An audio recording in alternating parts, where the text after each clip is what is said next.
Chapter 6. Pleasure minus pain equals purchase. How pleasure and pain drive us to buy.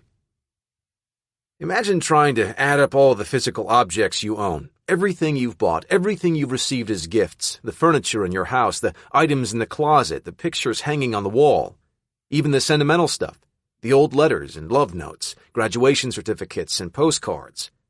How many items would that be? And how long would it take to count them all? In 2001, Michael Landy owned 7,227 objects. Over several months, he counted everything he had accumulated during the course of his 37 years, down to the pesky receipts. Landy quantified his possessions with one specific goal: to destroy them all. Everything.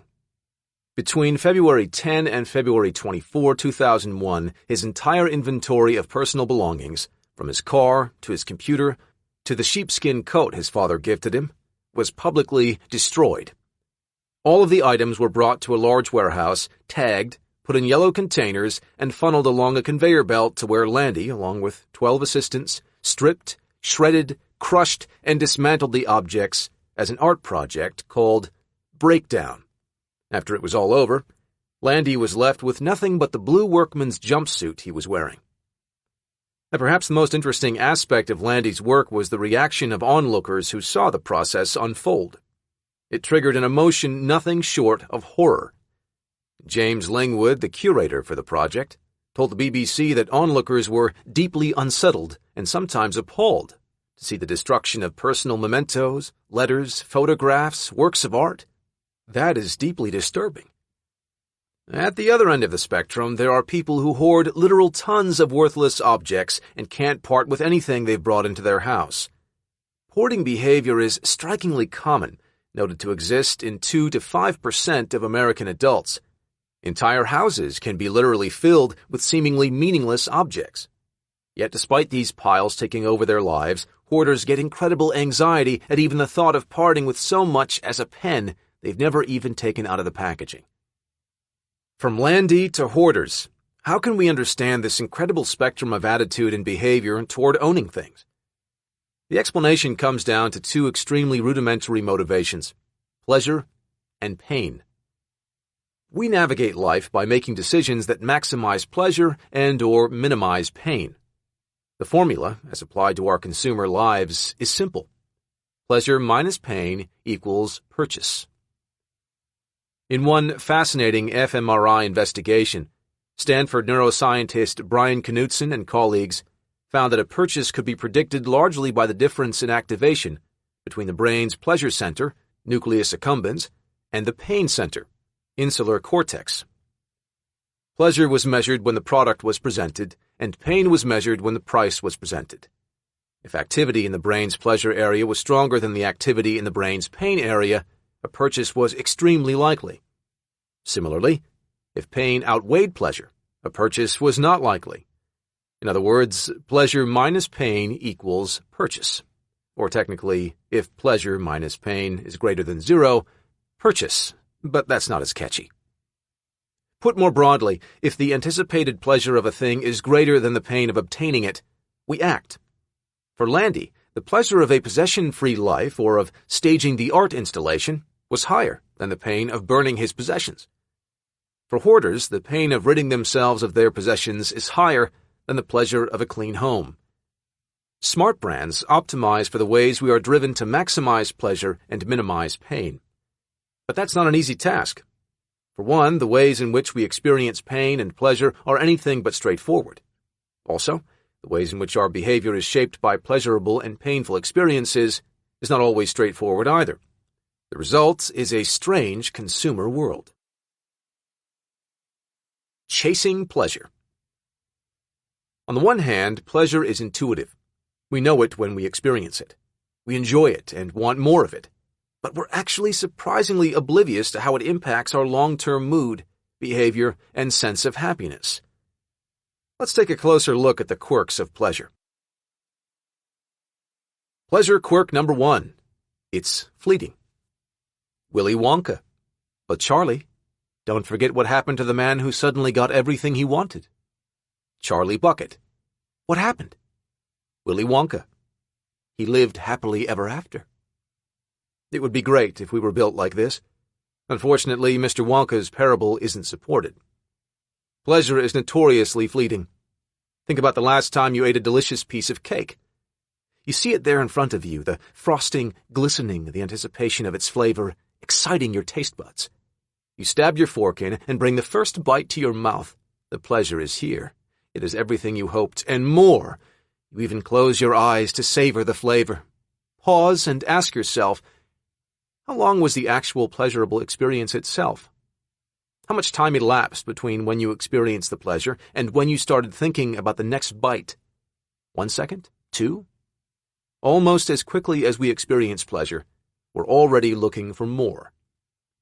At the biological level of the brain, pleasure climbs and peaks at the moment just before our first experience of a thing. The first bite of a cheesecake, the first drive in a new car, the first jog in a new pair of running shoes. The pleasure then rolls downhill with every additional bite, drive, or jog. The second gives less pleasure, the third even less, and so on. On the surface, this is strange. Why does the brain reward you for wanting something and then take the reward away as soon as you have it? Well, put in the context of our evolutionary drives, the brain is motivating us for survival. Many things that give us pleasure are also key to our survival. We need to always be seeking out vital things like sex, food, and the like in order to survive. If we were suddenly content when we got what we want, we wouldn't feel a need to seek out and obtain more of it. The carrot needs to be kept dangling. Satisfaction and contentment, at least of the longer-term variety, is at odds with survival. This is why the brain experiences satisfaction and pleasure all too briefly, or more accurately speaking, why the brain experiences less pleasure the moment satisfaction is reached. Evolution built this mechanism to push us to always want more. Daniel Nettle puts it best in The Science of Happiness. Happiness is a handmaiden to evolution's purposes here, functioning not so much as an actual reward, but as an imaginary goal that gives us direction and purpose. Thomas Jefferson's fundamental right, after all, was not happiness itself, but the pursuit of happiness. We are driven forward toward future anticipation of pleasure. Our unending drive for new and more and different provides the consumer world with myriad opportunities to sell us things. But this strange quirk of pleasure sets us up to be unhappy with our purchases in the long term. It's like when you were a kid and begged your parents for months to buy you a new bike. Christmas came and you got it. Your world felt complete, but after a few days of playing with your bike, the world was incomplete again. The pleasure you felt from the idea of the bike peaked the day you got it. Your eyes have already wandered to the next toy. Psychologists call this the hedonic treadmill, the process of pursuing, achieving, and then moving on to the pursuit of the next thing after an initial burst of pleasure. And not a whole lot changes for us as adults, except we no longer need to beg our parents to finance our ride on the hedonic treadmill. We can pay for it all on our own. The consumer world happily obliges our fleeting sense of enjoyment with what we already own by constantly reminding us that what we have is old and outdated, and getting us excited about the next big thing. Apple's iPhone model release schedule, for example, is planned hedonism. Until 2005, each new iPhone was released in a planned 2-year cycle. The first year of a new model, the phone was all new, sporting a new exterior design. The second year, the iPhone S year, the phone sported the same exterior design, but now had powerful new internals. You had either an outdated interior or an outdated exterior within a year of owning any iPhone. The third year, well, you got a completely redesigned iPhone, and the process started all over again. Interestingly, it turns out that our physical dexterity becomes as attuned to this schedule as our wallets. In a fascinating study from Columbia Business School, researchers found that you're much more likely to be careless with your phone if there's a newer, better version of the product available or soon to come. The researchers looked at a data set of over 3,000 lost iPhones and found there was a curious spike in losses right before a new model was released. This was further supported by a survey of over 600 self-reports of iPhone neglect and damage, which again showed a huge uptick right after a new model was announced. Even if we feign disappointment that we drop our phone or leave it in a cab, we may unconsciously just be giving ourselves an excuse to get the latest model. The sports video game industry provides another great opportunity for planned hedonism. Electronic Arts' FIFA franchise of soccer, or football, video games is the world's favorite sports game, having sold more than 250 million copies. In the USA, 3 of the top 5 best-selling games of 2017 and 2018 were sports games. Unlike Apple's 2-year strategy, sports video games release a new product every year, one only marginally tweaked to include recent roster changes and extremely minor but nonetheless heavily hyped gameplay updates. Despite the only minor changes, hedonic treadmillers fork over more than $60 year after year. Your author Matt has been caught on this exact hedonic treadmill. The anticipation is rewarded by pleasure-inducing dopamine that starts evaporating the moment you start playing the game. Pleasure quirk number 2. We enjoy randomness. The dissipating nature of pleasure has another massive consequence, one that goes well beyond our subconscious desire for the newest, shiniest gadget. 50 years before Steve Jobs unveiled the first iPhone, another Bay Area figure interested in Zen philosophy was making his mark. Alan Watts, the British-born philosopher renowned for his wit and wisdom, who has been largely credited with importing Eastern ideas to Western society. During the 1960s and 70s, he would host large dinner conversations and give lectures and workshops at various universities. One evening, he was entertaining a series of questions from the crowd when he was asked, "What is the meaning of life?" "No pressure, Alan." His reply did not disappoint. You have to try and find out what you want. And so I went into that very thoroughly. What do I want to happen? And of course, as soon as you ask yourself that, you begin to fantasize, and our amazing technology is, of course, an expression of human desire for power, for what we want to achieve. So I simply set myself to thinking through how far we could go. And so I soon found myself at a great push-button place, where I had a fantastic mechanism with buttons available for every conceivable thing I could wish. So I spent quite a bit of time playing with those. You press one button and here's Cleopatra, and press this button and symphonic music in 16-channel sound. All possible pleasures are available.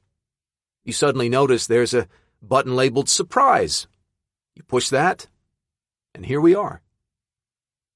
What Watts artfully distills here is another fundamental driver of human behavior, a deep, hidden love of randomness. Pleasure is best served on a plate of randomness. This preference for randomness can be seen deep in the brain. In 2001, neuroscientist Greg Burns looked at how predictability influences our experience of pleasure using fMRI. The setup was simple. Participants lay flat in the scanner with a tube in their mouths that administered small, pleasurable bursts of juice at various times. In one study condition, the juice came at regular 10-second intervals. In the other condition, the same overall amount of juice was given, but the timing of the administration was random and unpredictable. They found that activity in the nucleus accumbens was significantly higher when the juice was dispensed unpredictably than when it was dispensed in a predictable fashion. Moreover, they found that participants' pleasure response deflated rapidly as more and more juice came, but only when it was dispensed in predictable intervals. When you know what reward is coming and when, you begin enjoying it less and less. It's the pleasure that we can't predict that endures, fresh each time.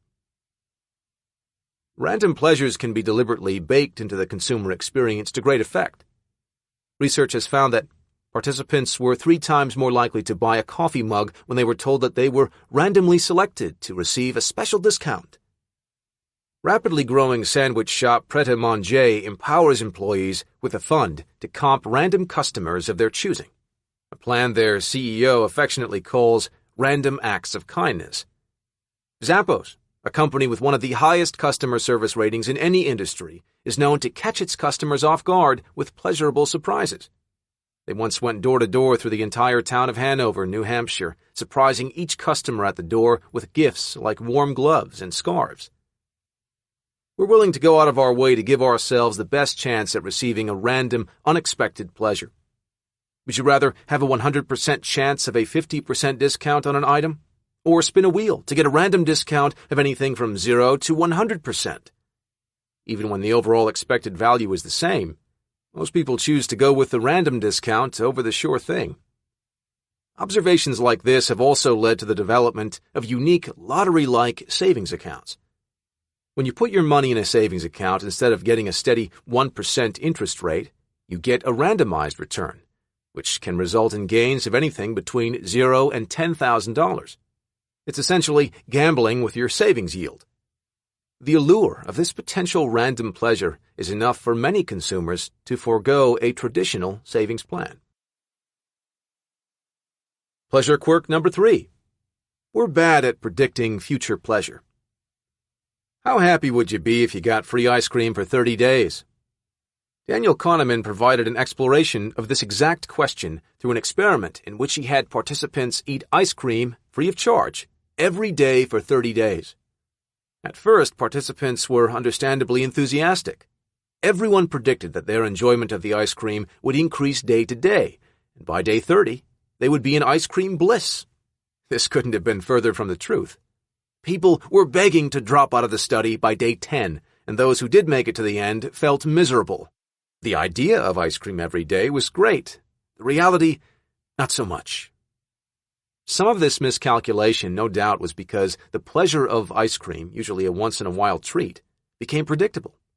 But because we derive more pleasure from wanting something than from having it, because the brain engineers pleasure only in the chase, our desire for something in the present is always far greater than our actual enjoyment of it will be in the future.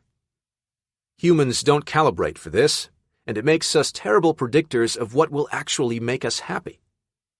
Behavioral economists call the ability to predict how you will feel in the future affective forecasting, and we're horrible at it. Pleasure quirk number 4. More choice, not quite equal to more pleasure. Choice is a prime example of how humans struggle at predicting their future happiness. Choices are good because the more options you have, the more likely you'll get what you want, right?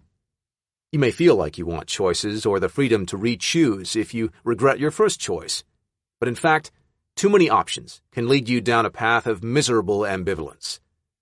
This is known as the paradox of choice, and it was made famous by something called the Jam Study in 2000. On one day, shoppers at an upscale food market saw a display table with 24 varieties of gourmet jam. On another day, shoppers saw a similar table, except with only 6 varieties of jam. People who saw the 24-variety display were significantly less likely to buy than the people who saw the 6-variety display. More choice also did not lead to more enjoyment. As it turned out, the customers who did buy from the 24-variety display were less satisfied with their jams than those who bought from the 6-variety display. These days, something as simple as, I need a new pair of jeans, or I want to buy a BMW, turns into a mountain of choices for you to make. Here are your options if you want to buy a pair of Levi's. 8 cuts, 6 colors, 3 options of stretch. Altogether, that equals 144 different disparate choices. If you want to buy a BMW, you must choose from one of 10 models, manual or auto transmission, rear or all-wheel drive, at least 2 engine options, 12 colors, 6 choices of wheels, 5 interior trims, 8 leather options, and another 8 possible add-on packages. This adds up to a total of 1.8 million possible car options. Understandably, there was a lot of excitement about paradox of choice when the Jam Study's findings first came out. However, attempts to replicate the findings have yielded mixed results. A greater number of choices isn't always associated with greater anxiety, and directly reducing choice only sometimes results in a more enjoyable experience. The devil, as they say, is in the details. A meta-analytic review of over 50 studies found that it's not really the number of choices per se that affects your mood. Rather, it's the actual act of choosing. Especially for products that we want as opposed to those we need, choice is tiring. What's more mentally taxing, thumbing through a menu of 10 items or 30? The act of choosing forces your brain out of its default automatic mode and into manual mode, as discussed last chapter. Remember the law of least mental effort? All things being equal, the brain prefers less work as opposed to more. Choosing makes the lazy brain work. As you might imagine, the extra effort involved in evaluating an abundance of options affects your decision-making in another way. You make riskier decisions. In investment terms, you're apt to pick a high-risk, high-yield junk bond over a much safer but lower-yield blue-chip stock. One experiment found that people faced with larger numbers of options not only did less research per option, but also ultimately chose options that were much riskier. Choice can easily overwhelm us, leading both to discomfort and poor decision-making. Not exactly a recipe for happiness.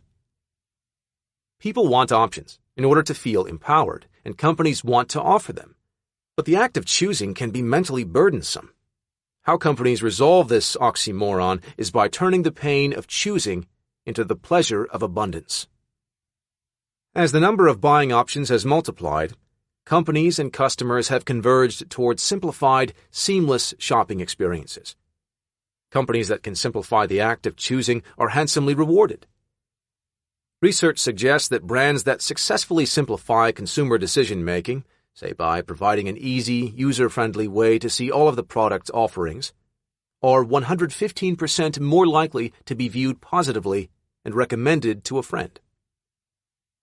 It is easy to forget, between its origins as a bookstore and its current existence as the everything store, that what originally made Amazon great was its incredible ability to aggregate options. Amazon put books in a warehouse rather than on store shelves, which made it easy to carry a larger selection. However, a large selection is only good if you can find what you're looking for in it. Amazon's answer to that problem was A9, the search algorithm that powers not only searches for books, but also search inside the book, and Amazon's recommendation engine for non-book products. Introduced in 2003, the A9 algorithm made the act of searching and choosing a lot easier in a world where search engines were still in their infancy.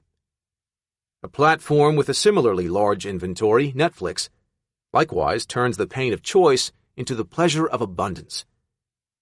In 2018, Netflix carried over 13,000 streaming titles, and over the years, Netflix has largely succeeded at creating an algorithm so intelligent that search has become secondary to recommendation.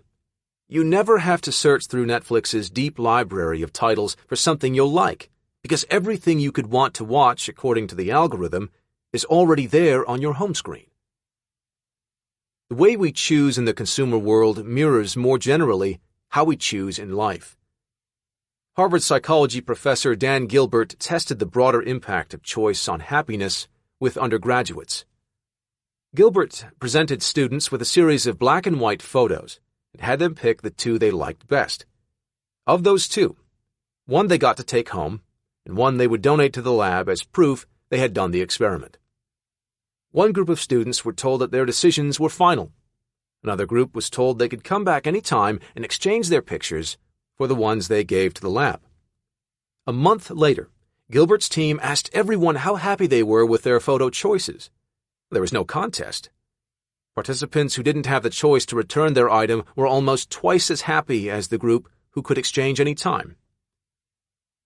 These results have been replicated in other studies, some involving chocolates instead of photographs. Ultimately, people who had no choice but to live with their decisions were significantly happier with their selections than those who received an out and didn't experience closure in their decisions.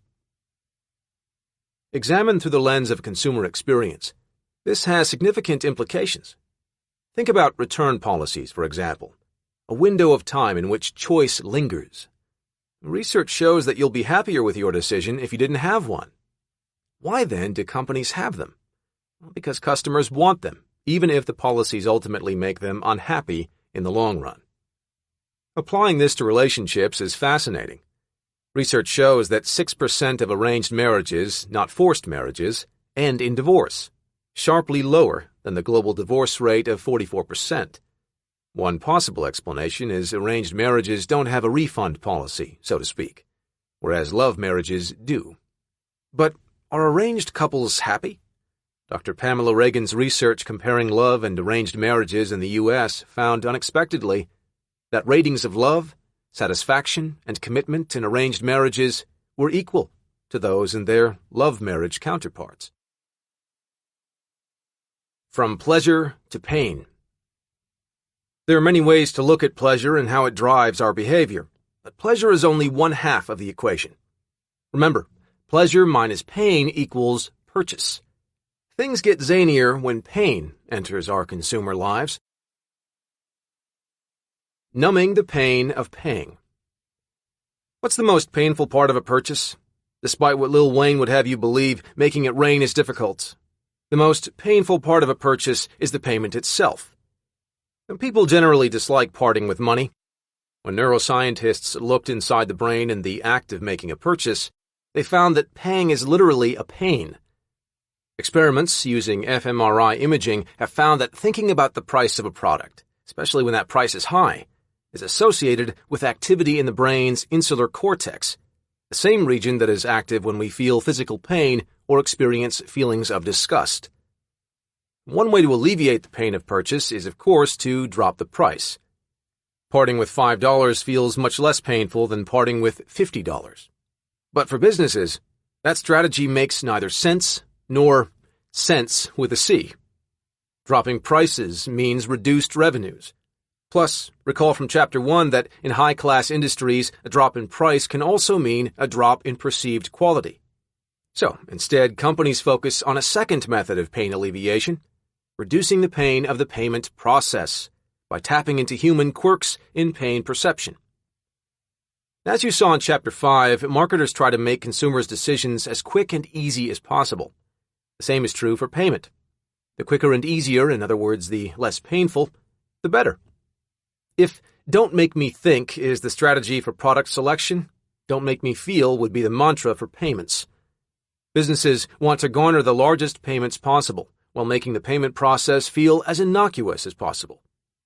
The most painful way to part with money is actually physically handing over physical bills. One second you're holding money in your hand, relishing in its power, and the next moment it's gone and out of your life. It's the opposite of being broken up with. It hurts way more in person than over the phone or text. The more concrete the financial loss you experience, the more painful it is. Unsurprisingly, then, the more abstract the payment experience is, the less it hurts. This is part of the reason why Vegas is so dangerous. You exchange your cold hard cash for chips, and since it's a trade, it doesn't feel like you're losing anything. But you feel much less attached to these chips than you do actual bills. You feel the pain of losing them less and less, and keep on gambling more. Credit cards take this to the next level. Consumers spend significantly more when shopping with a credit card than when using cash. They also spend more often. Visa processes over 100 billion transactions every year, or about 3,500 per second. When you use a credit card, it simply doesn't feel like you're spending money the same way. You're swiping a card, which you then keep, instead of physically handing something over. There's nothing visceral about the monetary loss. Even less visceral? Digital transactions. So, it's no surprise that their use has grown so quickly. In 2020, they're expected to number 728 billion, and that's transactions, by the way, not dollars. Back in 2000, PayPal killed the pain of pulling out your wallet and filling in the credit card info online. Typing PayPal credentials too painful? Apple's Touch ID lets you pay with your thumb on both laptops and mobile devices. Too much of a calorie burn for you? Apple's Face ID lets you pay by just looking at your phone. What will they think of next? Maybe Amazon Super Prime, where the algorithm and payments are so fluid you receive the package 2 days before you order it. Time-traveling Prime shipping. Make it happen, Bezos. Speaking of time, when it comes to the pain of payment, time is the great equalizer. If someone were to offer you $10 to dance to Rick James's Super Freak in front of a crowd, would you do it? In a series of studies, George Lowenstein of Carnegie Mellon University was able to convince people to agree to exactly this. Yes, to this precise song.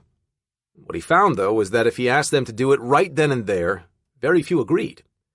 Many more agreed if the dance was to take place several days later, but then would renege, having to give back the money on the day of.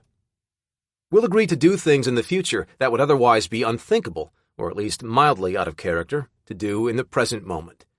Why? Because imagining something happening in the future numbs its emotional impact on us.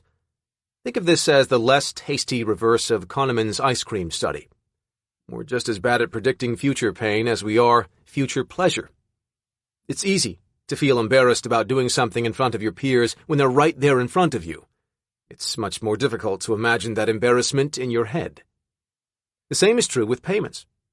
Credit cards, whether physical or saved in your phone for use with Apple Pay, serve as the ultimate time warp. Credit cards have the abstraction feature found in casino chips, but pass both chips and cash in convenience. What could be more convenient than buying something before you pay for it? In marshmallow test terms, using a credit card is like getting both marshmallows up front. Instead of delaying gratification until you have funds to cover the purchase, credit cards expedite gratification. You acquire things now by paying for them in the future. Buy now, pay later dulls the pain of payment by muddying up the financial exchange of a purchase. You feel the majority of financial weight when you have to pay the credit card off later, not in the moment, when you're swiping. The same principle is at work in Airbnb's payment options. Historically, guests had to charge the entire amount up front when they booked. Then Airbnb made a change. Now guests have the option of paying half now, with the other half being automatically charged a few weeks later. And unlike layaway systems, this delayed payment doesn't come with additional fees. So what's the difference? When you pay only half up front, you don't feel the pain of paying to the same extent. It's interesting to examine the history of payments in the context of pain. Furs were a pain to carry, so humans started using silver and gold coins as currency. Gold eventually became a hassle, so we turned to promissory notes, which you could take to the bank in exchange for gold. Over time, the promissory notes turned to cash, and we ditched the gold standard completely. When cash got too inconvenient to carry, we started writing checks. Those of you who still do, please stop. From checks, we went to plastic cards. Then we introduced chipped credit cards to take away the additional pain of sliding and signing. Next came tap credit cards. To reduce the pain of pushing the card inside, you just tap. Slide it, push it, tap it. Now you can make payments with a simple fingerprint scan or even with a quick glance. Each technological innovation has made the payment itself easier, more abstract, and ultimately less painful. And in the process, helped companies' bottom lines. Using the pain frame to drive purchasing. While the psychological pain of payment may give us pause before hitting the buy button, pain in general can play an important role in driving purchasing. By tapping into our unique sensitivity to pain and loss, marketers can align consumer behavior in their best interests. Which of the following hits harder, losing something or gaining something? Turns out pain hurts more than pleasure feels good. While anticipated pleasure is a strong motivator, the pain of losing something we already have is one of the strongest sources of motivation there is. What Landy did to himself deliberately in destroying all his possessions, most people would pay large sums of money to prevent. In fact, they already do. The entire insurance industry is predicated on our fear of loss. Behavioral economists call this particular drive away from pain loss aversion. The clearest example of this comes from examining how we treat money. Consider the following question. You have a 50% chance of receiving $150 and a 50% chance of losing $100. Do you take the gamble? From a mathematical standpoint, you should take this bet every time. Our manual mode model Spock would. It results in a net positive of $25. 50% chance of receiving $150 equals $75. Minus 50% chance of losing $100 equals $50 equals $25. However, the brain doesn't run simulations this way. Potential losses are weighted much heavier than potential gains. The fear of losing already drives us to make decisions aimed at avoiding this outcome. It makes evolutionary sense. Hunter-gatherers felt the pain of missing a meal more strongly than the pleasure of gaining one. Work by Daniel Kahneman and longtime collaborator Amos Tversky found most people do not take the proposed gamble. We don't play to win. We play not to lose. In the football game of life, we are Chelsea Football Club, known for their strategy of parking the bus. Once they're in the lead, players focus only on preventing the opposite team from scoring, putting almost zero effort into scoring more themselves. To the dismay of sports fans who prefer full-throttle, risk-heavy gameplay, which is admittedly more exciting to watch, this proved an effective strategy and has become the backbone for much of Chelsea's success in the last decade. So, while risk aversion might not be the most exciting philosophy, either in sports or in life, taking only the most calculated risks is ideal from the standpoint of survival. You can't lose what you don't risk. And from an evolutionary perspective, protecting ourselves and what we already have is more important than any potential gain. In the consumer world, brands operationalize the science of loss aversion via a tactic your authors call the pain frame, emphasizing the avoidance of loss to persuade loss-averse individuals. Some may call this fear-mongering. Others call it politics. The most blatant use of pain as a persuasion tool involve playing with fear, and clever politicians and their marketing teams exploit our fear of losing what we currently have to great effect through pain framing. By emphasizing what we stand to lose by not voting for a candidate, an ad can terrify us into voting for the candidate as the safe option. And this kind of marketing is especially effective in a zero-sum game like the U.S. winner-take-all two-party political system. A blatant example of pain framing is an oldie but a goodie. Before the 1964 U.S. presidential election, the campaign of incumbent Lyndon B. Johnson used fear marketing in a TV ad named Daisy. It opens with a 3- or 4-year-old child counting up with each petal she plucks from a daisy. 1, 2, 3. As she reaches 10, a megaphoned man's voice overtakes hers, this time counting down from 10 to 1. At 0, the scene cuts to a nuclear explosion. The call to action after the explosion? Vote for President Johnson on November 3rd. On the surface, the ad inspires fear. But what it is really doing is serving up a dose of pain. The pain of losing loved ones to nuclear war. As soon as the pain is felt, the antidote in the shape of a product is presented immediately. In this case, the product is the candidate. Hence the immediate call to action, vote for President Johnson on November 3rd. The pain frame was especially evident during the 2016 U.S. presidential election and the 2016 Brexit referendum. Take a look at the victors' slogans. In the presidential election, Donald Trump reused Ronald Reagan's slogan from 1980, Make America Great Again. In the referendum, Team Leave used the slogan, Take Back Control. Both slogans speak to a loss, specifically recovering a loss. Trump's campaign claims America has lost its greatness, so let's make it great again. Team Leave says the UK has lost control of its own destiny, so let's take it back. Both slogans use as their frame the pain of losing something. Pain framing versus gain framing. To better understand how pain framing works, let's look at an alternative approach to framing, a gain frame. Consider the following 2 questions. 1. Could you live on 80% of your current income? 2. Could you give up 20% of your current income? These 2 questions are fundamentally the same. Whatever your current income is, both questions ask whether you would be willing to live on the same amount of money. But they don't feel the same, because they aren't framed the same. Living on 80% frames a gain, whereas giving up 20% frames a pain. The latter triggers feelings of loss in a way that the first question doesn't. As a result, we are much more likely to say yes to the first question than to the second. Products can be marketed in exactly the same way, through either a gain frame or a pain frame. Which of the following messages hits home for you? 1. Our multivitamin provides increased strength and better endurance. 2. Our multivitamin prevents loss of strength and loss of energy.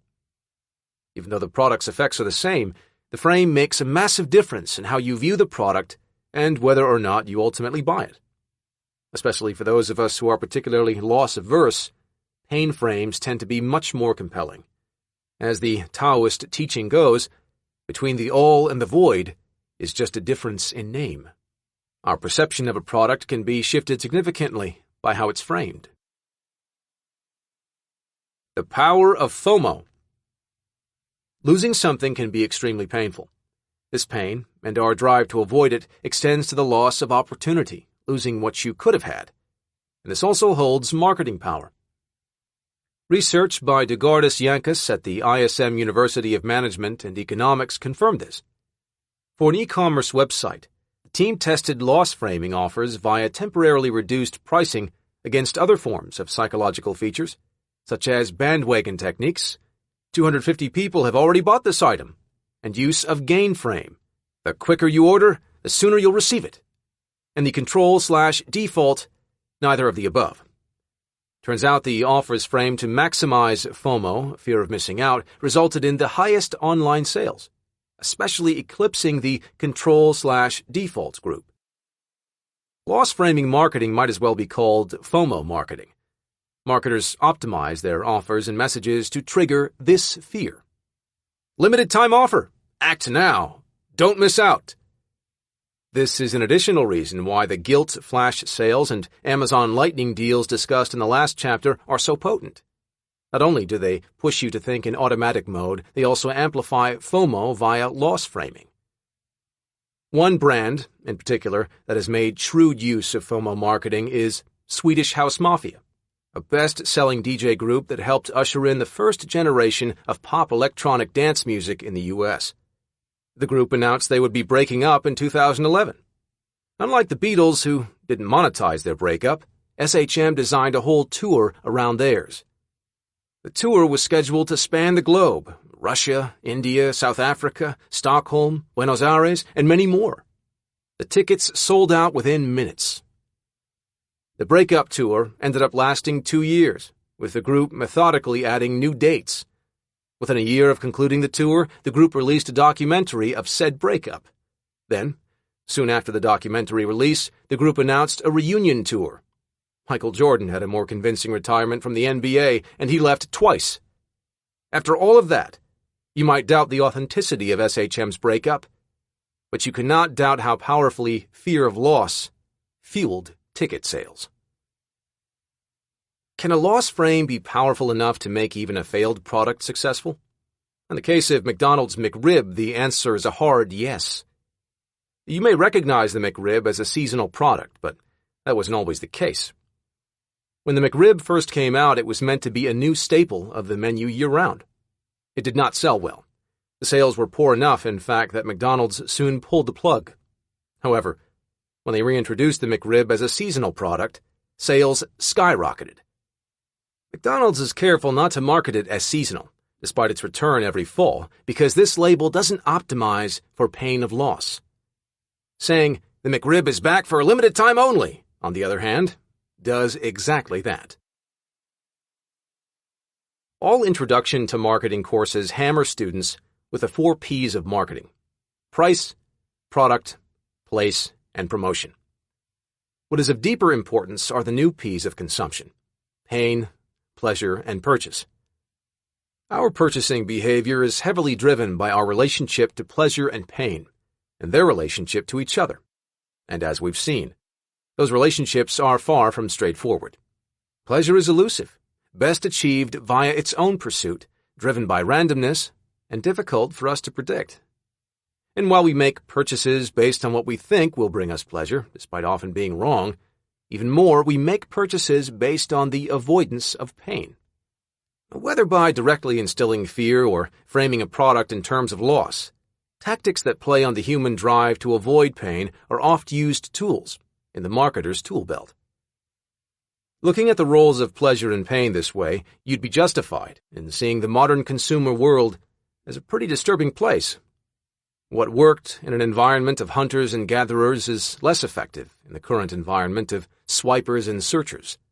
Now we live life one iPhone at a time, waiting for the annual surge of pleasure brought to us by Apple's magicians. The mountain of choice keeps growing every year, and we keep climbing it. Yet, at the same time, we are terrified about losing any of it. Choosing to step off the hedonic treadmill might just be the ultimate mixture of pain and pleasure. Suddenly, Michael Landy's behavior doesn't seem so odd after all.